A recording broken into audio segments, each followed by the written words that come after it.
Blessings, good evening to you all. Today is Tuesday, so we have a few questions have come in, which we'll try to answer for you.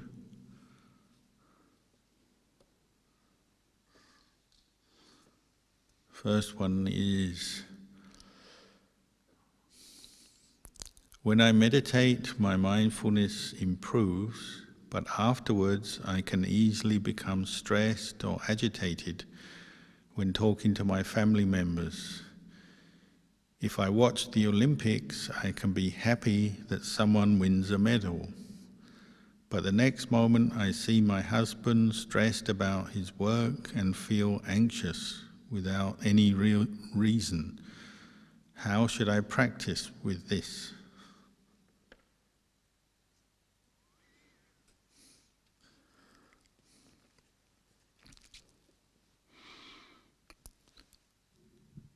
Well, as we practice the Buddhist path and improve our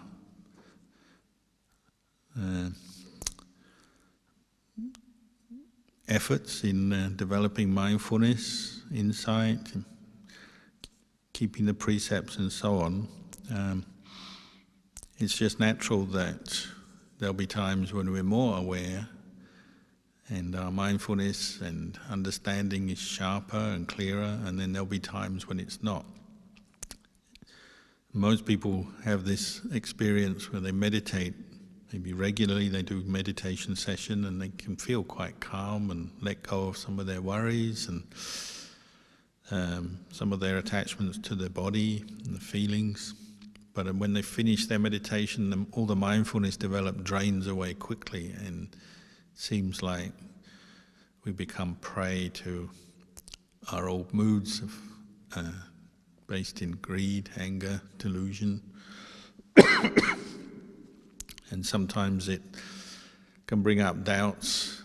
Why do I bother practicing? I put this effort into my meditation, but I find I still get angry, still get worried, and so on. So this is why the teachers encourage us to be very patient with our own situation, our own mind, and our own practice, because we're dealing with this dynamic of one moment calm and peaceful, the next losing it. But patience helps us to sustain our efforts in the practice, put up with those moments when we encounter obstacles or unpleasant situations and so on.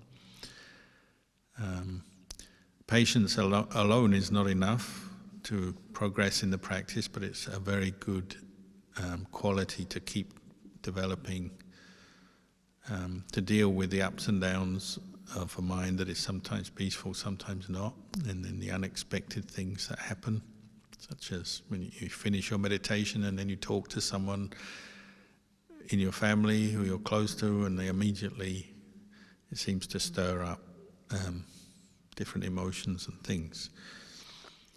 And I think it's about putting patient effort into your practice and keep at it and learning from your experience.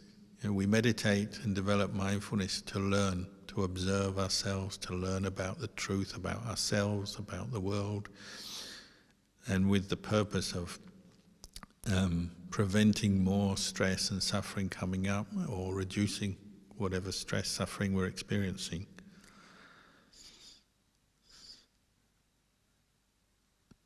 And I think many people would agree at this time, there's lots of stressful news, unpleasant news about COVID and all the problems associated with the pandemic.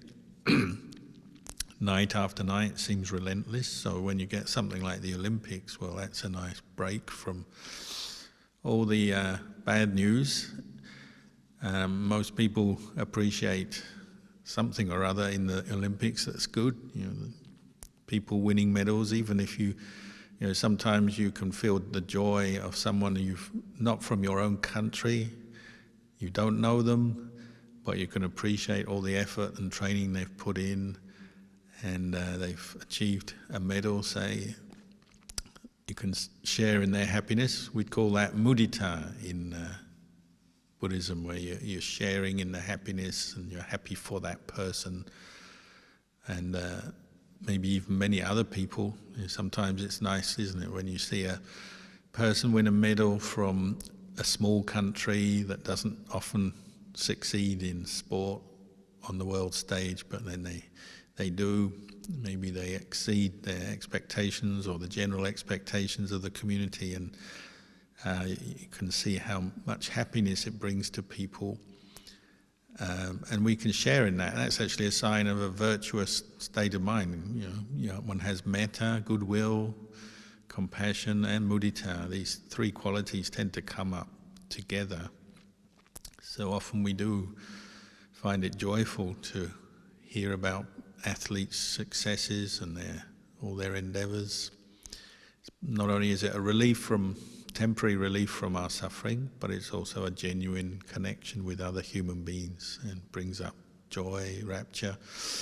Not that much different from meditation. When meditation goes well, we get joy and rapture, but it tends to be short-lived, and that's one of the things, the happiness you get from something like the Olympics and watching that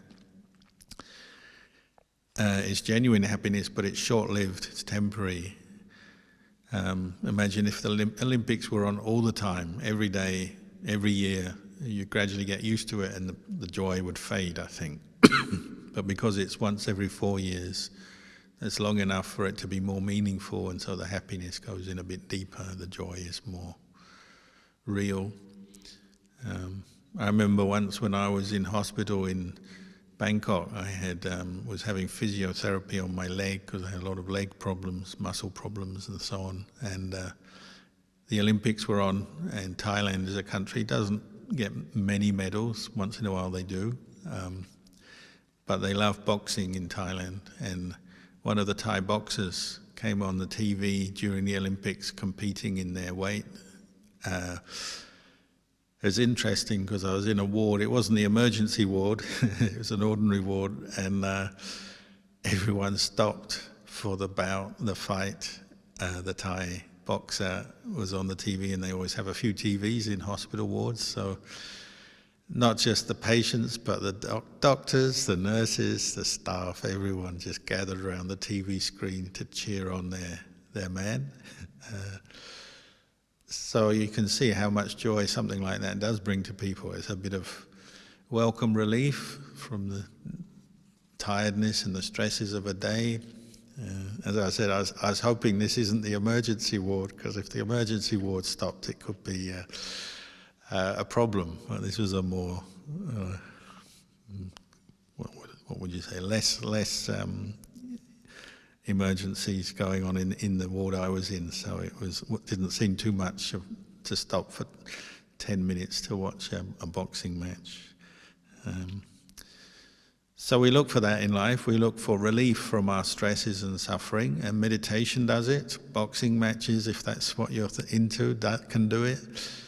But of course these things are temporary, and that's something to reflect on. The distractions you seek, the joy, even the relaxation of meditation is temporary.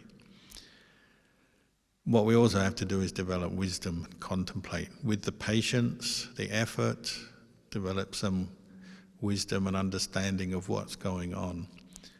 And if you're getting stressed by someone else in your family, their stresses and their problems, well, we have to contemplate that. Contemplate your own mood, see it's impermanent, and see that it's suffering, and try your best to bring up enough clarity to let go of whatever it is you're holding on to at that time. Maybe to be more accepting of things, maybe to see the stress of holding on to negative thoughts. Ask yourself questions. When you're worrying, does the worrying help? Whatever the problem is, does worrying about it help? Doesn't really help. And there's a difference between just contemplating, thinking about something, and worrying about it endlessly. And that's where we have to improve our mindfulness, not just when we meditate, but in daily life. We're bringing up more mindfulness, more awareness to the present moment and what's going on in our mind, and we have to contemplate, think about things, and this is how we can maybe learn and let go a bit from some of that attachment. And when we say we feel anxious without reason, well, there are reasons, aren't there? If you are attached to someone through love, through sharing time together in a family or in a relationship, well, it's that attachment to them binding your mind to them and whatever's happening to them, that's where the anxiety is coming from. And so we have to also remind ourselves that we have our karma, they have their karma. Things are uncertain. Ultimately, we have to separate from the people, all the people we love and like. And these reflections are not to make us go cold or uncaring, but to help us to deal with some of the different and unpredictable experiences that come up in life. If we learn to do it more for ourselves, letting go of our own stress and anxiety, well, maybe we can share something of our own understanding and peace with the people around us as well. And meditation will definitely help, but you have to be patient watching and waiting for the results, because you don't always get immediate results. It's a gradual improving of the level of mindfulness and then the level of understanding over time, which helps you to change some of your attitudes and delusions and improve your state of mind. So keep going, keep practicing. You could say that the practice of the Dhamma is even greater than the Olympics, because the Olympics comes up and most of the athletes are young, aren't they? And mostly after a while they retire and move on to other things, maybe to coaching or other things, because you can't sustain that level of competition indefinitely. I know there's one or two of the older athletes, there's always a few special ones who keep going, seem to keep going for years and years, but generally they stop, don't they? Whereas the Dhamma practice, you don't stop, it's a lifetime thing, it's a lifetime commitment. You could say many lifetimes commitment.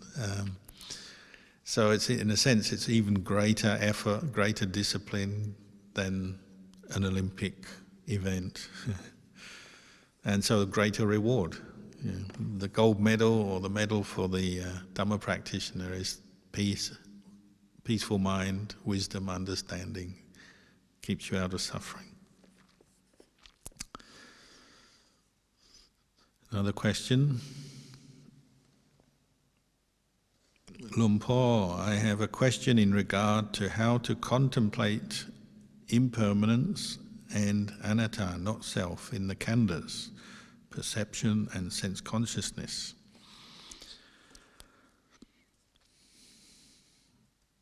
Well, this is you could say, the heart of our practice, developing insight into the impermanent, inconstant, stressful and selfless nature of body and mind. And the 5 khandhas are the way the Buddha described a human being's body, feelings, perceptions, thought formations and sense consciousness. These are all part of the one whole that we call ourselves a human being. But the development of the Buddhist path, the practice of sila, samadhi, panya, is bringing your mind to a state where it's more steady, more calm, so that it can really examine the nature of the khandhas. And the Buddha suggested through his teachings that what you'll find is that they are impermanent. And what's impermanent is stressful, it's suffering, because it doesn't last.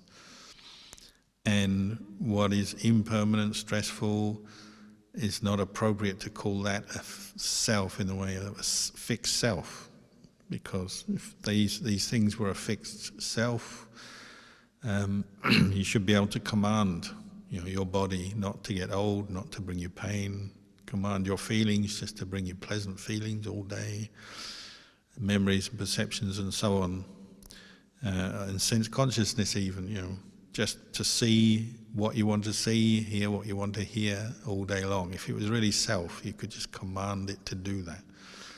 But sense consciousness doesn't respond, does it? You're constantly getting a mixture of different sense impressions through our sense organs, some pleasant, some unpleasant, and some neither pleasant nor unpleasant. And we constantly bring up this sense of self and grasp hold of these things and identify with them. And then we suffer because of it. So what reveals that is the practice of this Buddhist path, particularly developing mindfulness, clear comprehension, turn back on these 5 khandhas, and from that developing insight, which means clear and deep vision and understanding of the way they are. But sometimes it's hard to go for 5 things in one go. So the Buddha encouraged us to begin with the body, contemplate the rupa khandha, the physical body, because it's something you can see and notice,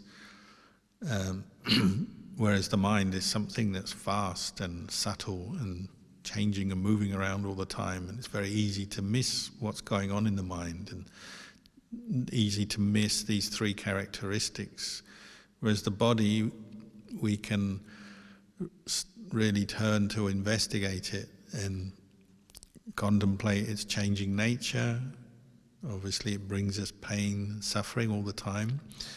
So you start in very simple ways, with simple things like the change of posture of your human body. Every day we have to change posture because it brings us pain. Because posture, sitting here like this for a while, after a while you get pain, you've got to shuffle around or get up. Even going to bed at night, after a while lying in bed becomes painful. So posture is always our response to, our reaction to painful feelings coming up in the body from sitting too long, walking too long, lying down too long.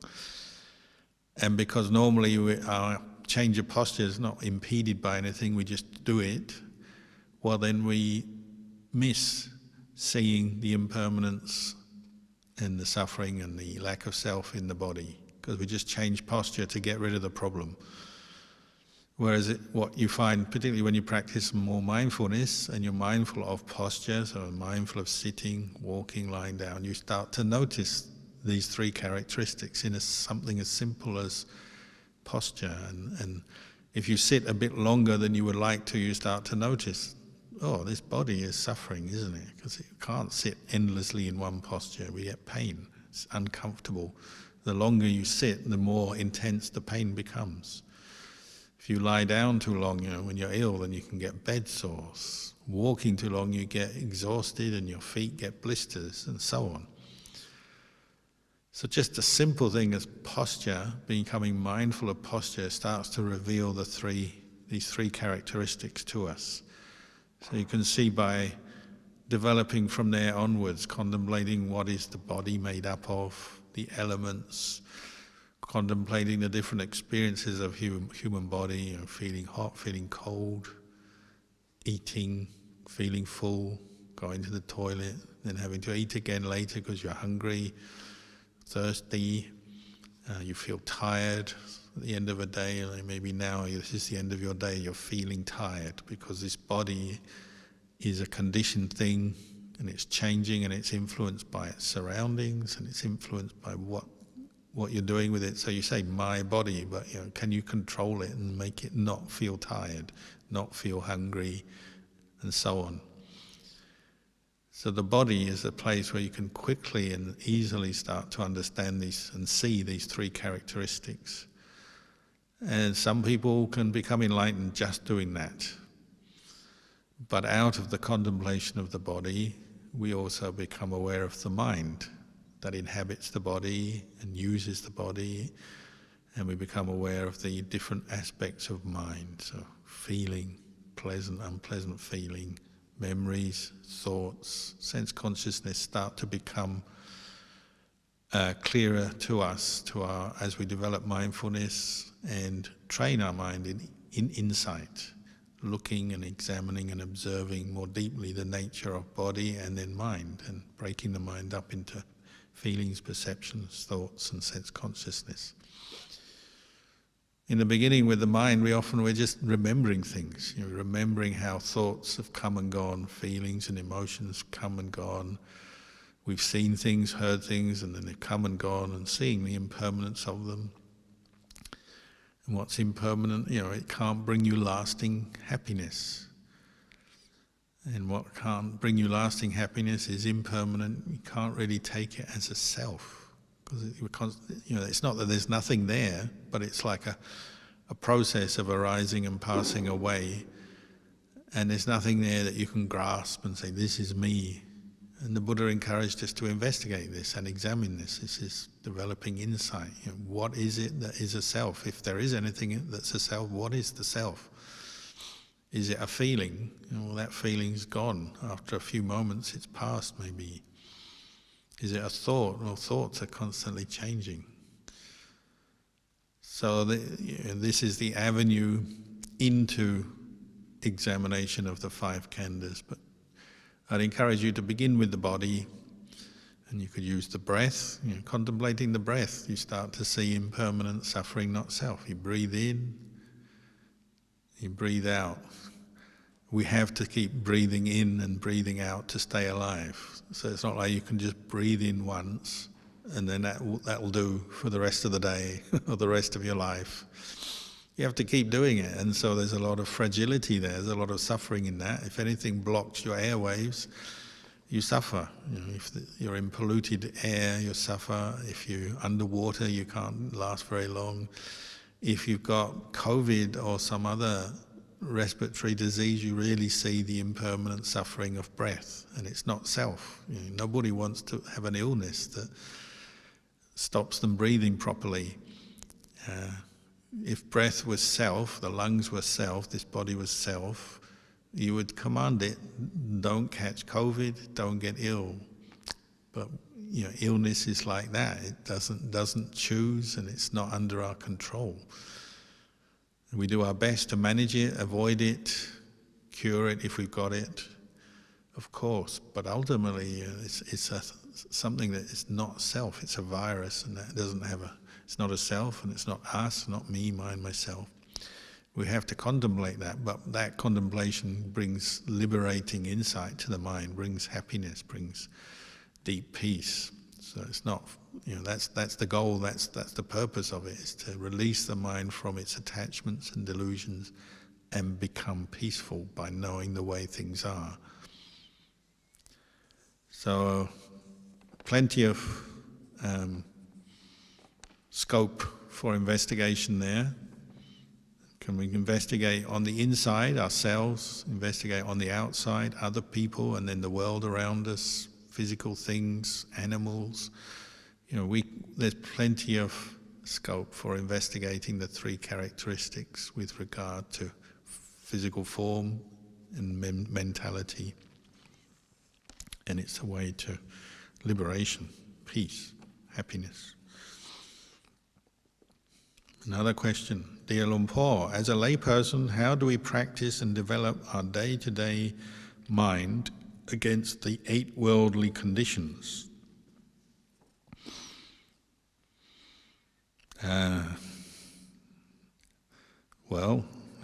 Again, back to mindfulness and investigation, but developing wholesome states of mind is a good starting point, isn't it? This world is a mixture of the pleasant and the unpleasant, what we call these 8 worldly winds or conditions. The Buddha pointed out, everybody who's born into the world has to experience gain and loss, pleasure and pain, praise and criticism, status and power and influence, and the loss of that, decline of that. So these are like 4 pairs of experience that everyone has to encounter in one way or another. There isn't such a person in the world who never has some criticism or never hears harsh words or criticism or an insult or two. There's no person who doesn't lose out in ways. You don't win the gold medal all the time. Sometimes you win the bronze medal. Sometimes you don't even finish or you don't get through to the final. That's life, isn't it? That's why when the success comes, if it's hard-earned and it's rare, then you really enjoy it. But it doesn't last, does it? And life is is not always about winning the gold medal. Sometimes you have to accept just the participation is also part of it, and sometimes losing and failing is part of it. These things come in pairs. So the Buddha said, don't get lost in it, don't get intoxicated by it. Establish mindfulness. If you do win or gain things, or things are going well, or you get pleasure, well, that's fine. But don't get lost in it, don't get intoxicated by it. Establish mindfulness and be aware this too will pass. It's impermanent. Enjoy it while you have it. And maybe you'll enjoy it more when you realize it's temporary. When we're deluded, we just sort of maybe think this is going to last forever. So my successes will last forever, my good health, my good fortune will last forever. And that's a very risky, dangerous way to look at things, because when the changes come, we really fall and hit the ground hard. So enjoy things, and you can understand how things have come about. If you're experiencing some kind of pleasure, success, happiness in your life, fine. But be aware it won't last, because it's all dependent on this physical body. So any pleasure you can have based on this body, being born as a human, is going to be temporary, because you don't stay a human forever, do you? One day you get old, sick and die. So whatever you can have in this world, even if you can earn lots of money, which is what we usually associate with, the freedom, the happiness of the world comes with having lots of money and wealth, perhaps. We often think like that. But when you die, you don't take any of it with you. And quite often before you die, it's already changing, isn't it? Sometimes we have it, sometimes we don't. It's up and down. It goes according to causes and conditions. And so this is a reflection that you bring up more and more as you go through your life. You're aware of the transient nature of experiences. Things don't last. And it works both ways. So maybe your life is going down at the moment. You're having a lot of problems, money problems, people don't like you, health problems. Well, it can come up again. Sometimes we come out of that and we recover from the illness. We get more friends again, or people treat us better. We get more wealth over time. Things can go down, things can go up, according to different causes and conditions. And it's a way of looking at your experience to understand more what are the causes and conditions, and maybe respond wisely to them and develop more causes for happiness and success, and avoid those causes which will lead to more failures and more problems. But at the same time, there'll be some ups and downs that you can't control, because we're only one factor in things. There's also external factors, other people, the environment, what's going on, our age, all kinds of things that ultimately we can't control everything. So you do your best to do good in the world, for yourself, for others, but as you're doing that, there'll be the ups and downs, and you have to be stronger. You have to, like the boxer, the Olympic boxer, you have to learn how to get up. When you've not been knocked down, you get up.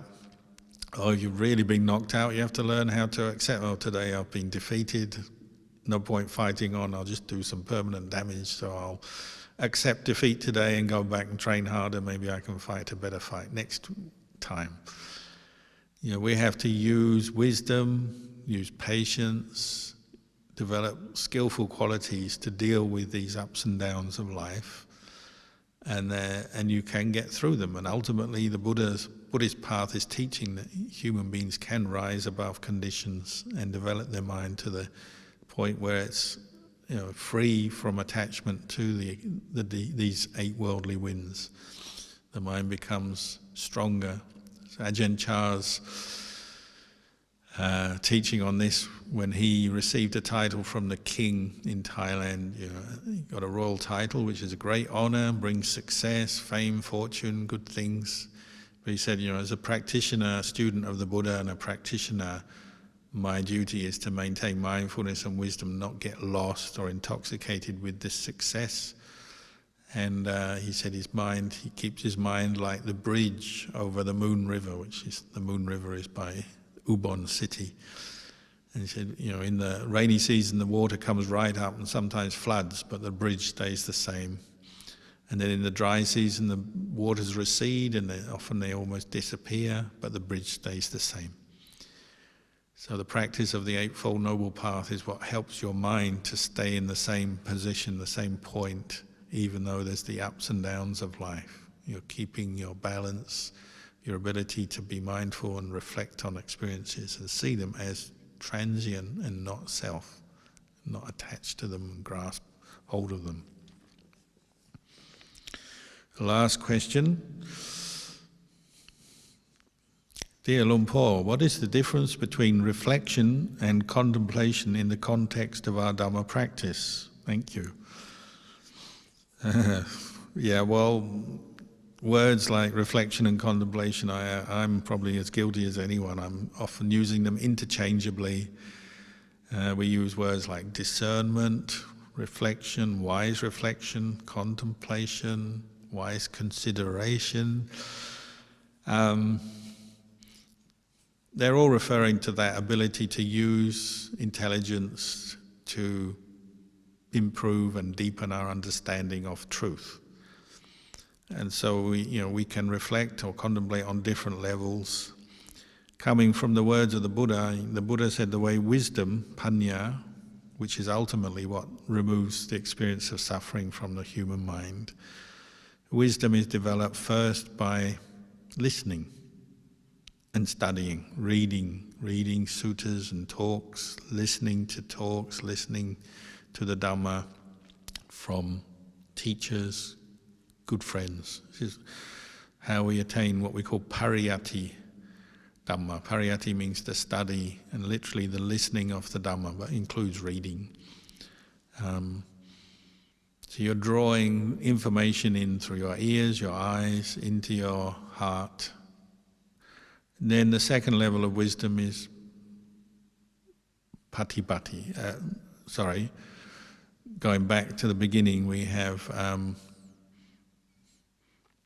drawing in wisdom from what we hear, what we see, what we read, and then we draw it in and we contemplate it or think about it.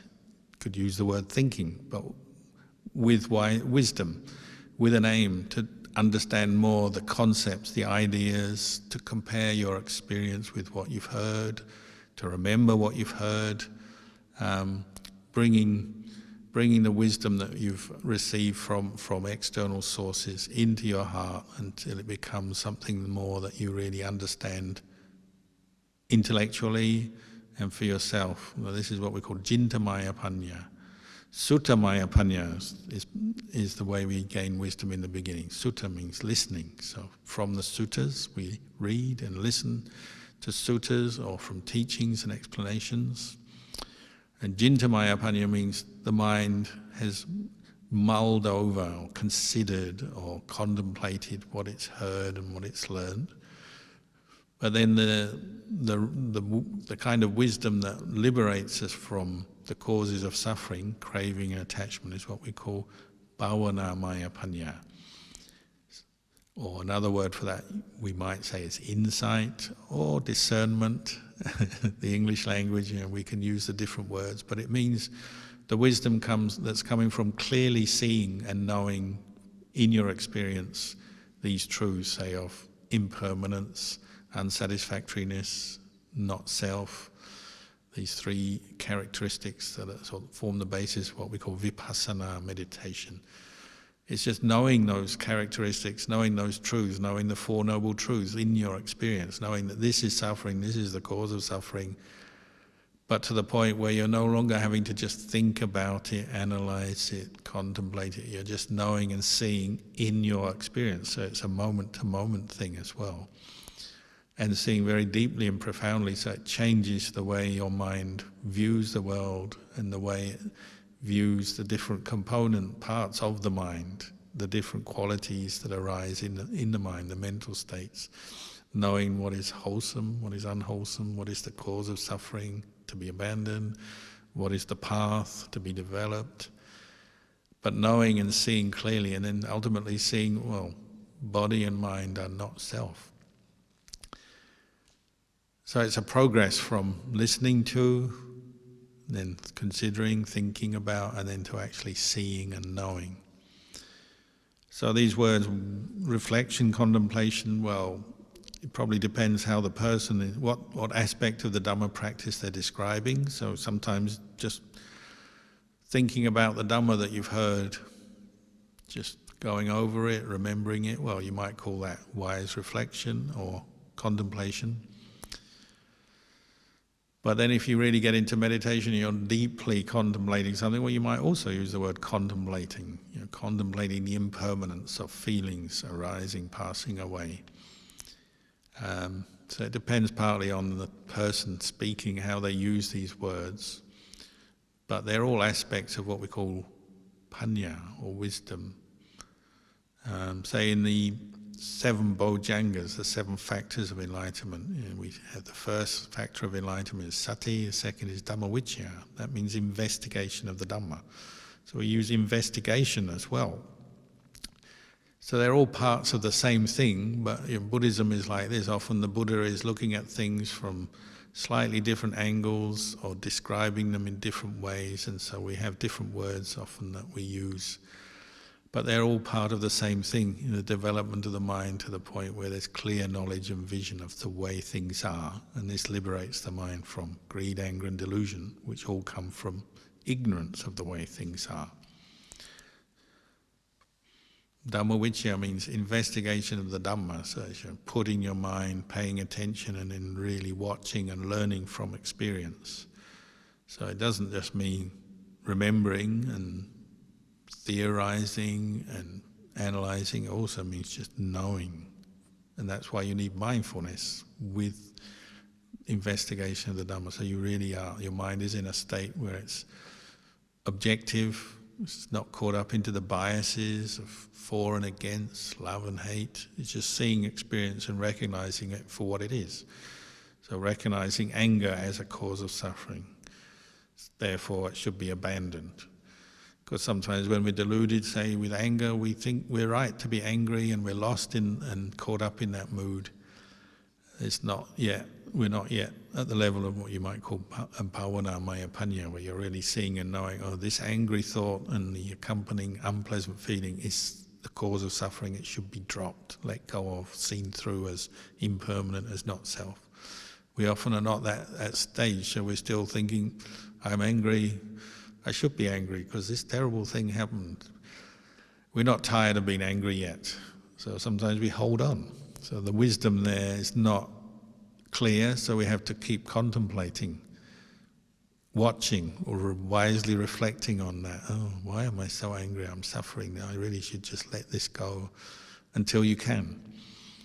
Good example of this, we were just talking about Ubon and the bridge over the River Moon. Another story from Ubon, there was once, somebody told me this story, these 3 kids at the station, and their uncle, I think, had some company where he created agricultural products, sent them down to Bangkok on the train. So he employed these 3 little kids, they're only like 11 years old, to do some work for him after school to earn pocket money.